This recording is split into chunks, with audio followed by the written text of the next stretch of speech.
সারা বাংলাদেশের প্রত্যেকটা ভূমি অফিসকে নিয়ে প্রশ্নবিদ্ধ আছে। অনেকের অভাব, অভিযোগ, অনুযোগ অনেক কিছু আছে। প্রথাগতভাবে যে একটা আমলাতান্ত্রিক মনোভাব, সেটা এখনো বিরাজমান।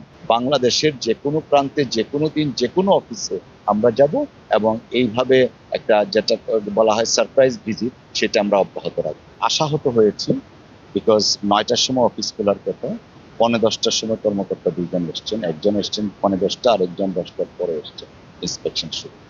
তো এই ব্যাপারে আমরা যথাযথ কর্তৃপক্ষের মাধ্যমে বিধি অনুসারে ব্যবস্থা নেওয়া হবে। দেখুন, আমাদের এই সরকার, বর্তমান সরকার জনগণ দ্বারা নির্বাচিত একটা সরকার, জনগণের সরকার, এবং আমাদের যে প্রথম চেয়ারে বসার সাথে সাথে আমাদের যে ঘোষণা ছিল যে proceed against corruption under the leadership of honourable prime minister জনাব তারেক রহমান সাহেব, আমরা সারা বাংলাদেশের প্রত্যেকটা ভূমি অফিসকে নিয়ে প্রশ্নবিদ্ধ আছে।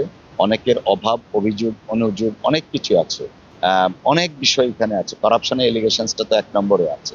তো আমরা প্রধানমন্ত্রী জনাব তারেক রহমান সাহেবের নির্দেশে আমরা এই বিষয়গুলো অ্যাড্রেস করছি।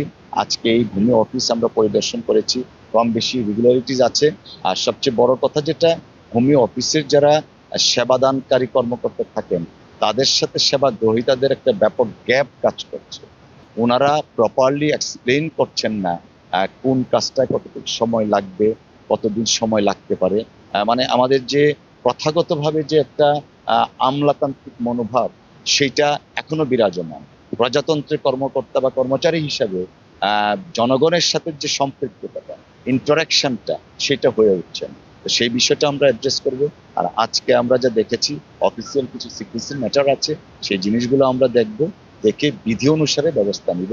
এবং আজকের এই ভিজিট শুধুমাত্র সিদ্ধিরগঞ্জের মধ্যে সীমাবদ্ধ থাকবে না, বাংলাদেশের যে কোনো প্রান্তে, যে কোনো দিন, যে কোনো অফিসে আমরা যাব এবং এইভাবে একটা যেটা বলা হয় সারপ্রাইজ ভিজিট, সেটা আমরা অব্যাহত রাখবো।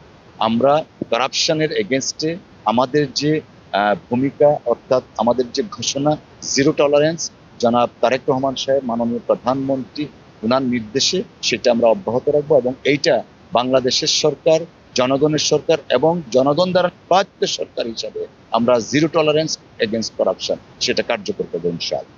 আপনাদের সকলকে ধন্যবাদ।